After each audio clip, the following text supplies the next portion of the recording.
Literal na bumenta sa 18 ang kwelang online marketing strategy ng SB19. Patunay dyan ang jam-pack nilang concert sa Japan ngayong gabi. Panoorin natin yan.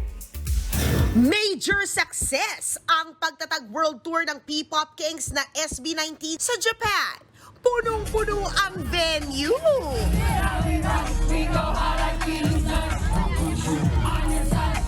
Paano ba naman kasi? Pati SB19 members nakiride na rin sa nauusong marketing strategy online para sa kanilang concert. Gaya ni Justin na tumambling pa. Japan! Mamaya na! Nagpakaunggoy naman si Stel sa kanyang trip. Ganyan din ang pakulo nila sa Dubai World Tour nila last Wednesday. Tickets are still available sa Pagtatag World Tour Dubai. Bukas na yan. Diyan sa The Agenda Dubai Media City. Meron din yan si Philip na napabaliktad pa sa sofa. Pagtatag World Tour Dubai. Mamaya na, bili na kayo.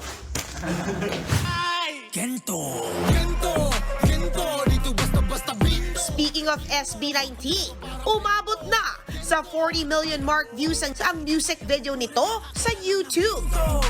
The Surf! This Friday naman ilalabas ang bago nilang kantang Moonlight. Kakulab ng SB19 dito ang international music producers na si Ian Asher at Teddy Zong. Nagbabalita mula sa Frontline, MJ Marfuri, News 5.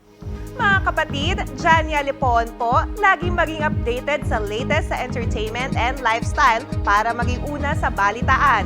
Bisitahin at mag-subscribe na sa social media pages ng News 5.